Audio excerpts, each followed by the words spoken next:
Okay, so I've never made a cooking video, so it's gonna be what it's gonna be. I'm gonna try to do a breakdown on how I make the spinach. So starting with, I need a big pot at the beginning because I like to start with 3 packs of spinach like that. Frozen is fine, and they lose a lot of water, so 3 to make the quantity I need is important. You need olive oil. At the beginning, you need salt, pepper.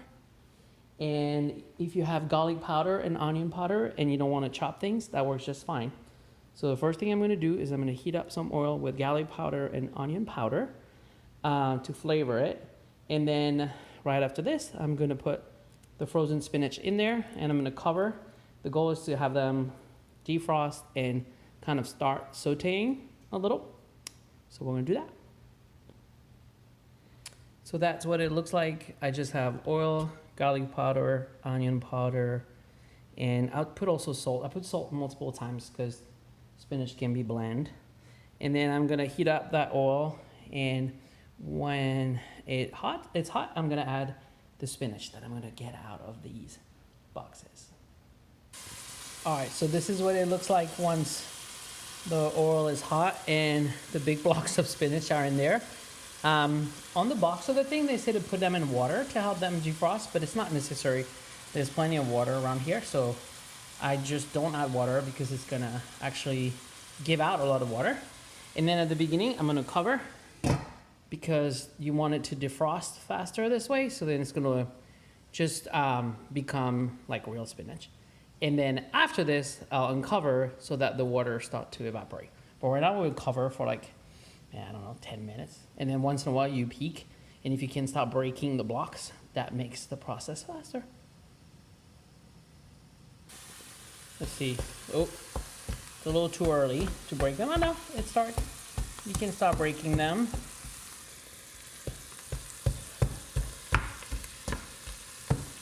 And that's gonna make it faster. It's not very appealing to look at, I'll agree, but it'll be good at the end. Okay, so now the spinach have the consistency of almost cooked spinach. They're not frozen anymore. These were pre-cooked, the frozen one, I believe. So now probably is a good time to add some salt, some pepper. Not a big fan of like using tablespoon or anything like that. I just do it and then taste to see if it's the way I like it. So you wanna open the lid. You wanna cook it down a little bit until a lot of the water is evaporated, but then we're gonna have to drain the spinach because I think what makes spinach that you eat like at the cafeteria or whatever disgusting is because they don't drain the water out of the spinach before finishing them. So we're gonna leave them like that for like 5 to 10 and then we're gonna drain. All right, so they're ready to be taken out and drained because you can tell it's almost about to burn. So we try to eliminate most of the water. So we're gonna drain them. So you wanna drain them like this in a thing. I don't know, what's the name of the thing? In the sink. And you wanna push down on them because they have a lot of water still. And the more you do that, the better it's gonna be after that. So get rid of the green spinach juice. Okay, so while the spinach are draining, we're gonna do something in the pan. We're gonna make a sauce that in France we call bechamel. We're gonna make a light one with 1% milk. It starts with some butter. So we're gonna cut some butter and melt it. And then we're gonna add to this butter some flour. And this is what we call a roux. We're gonna make a little roux, so it'll look like a paste. And then we'll add milk to that paste slowly until it becomes a sauce. So you're gonna start by melting some butter in the pan, low heat, all over. Some people would probably put more than this, but I'm trying to keep this healthy for the most part. It needs butter a little bit. So you're gonna let it melt, and then I'm gonna get some flour. Okay, so the butter is melted. So now you wanna add some flour, probably like 2 tablespoons.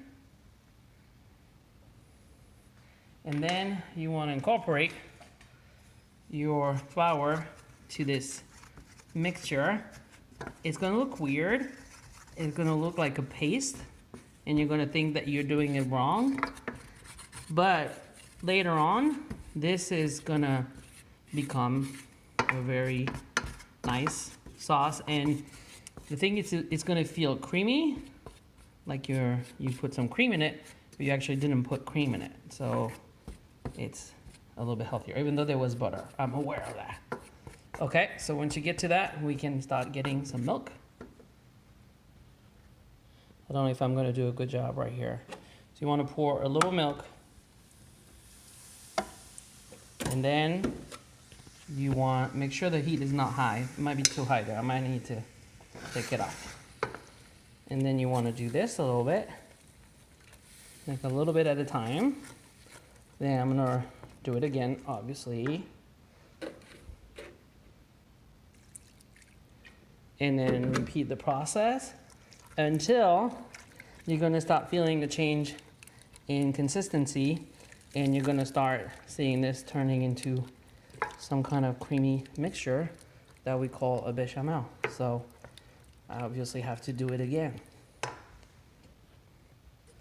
Okay, so we're there.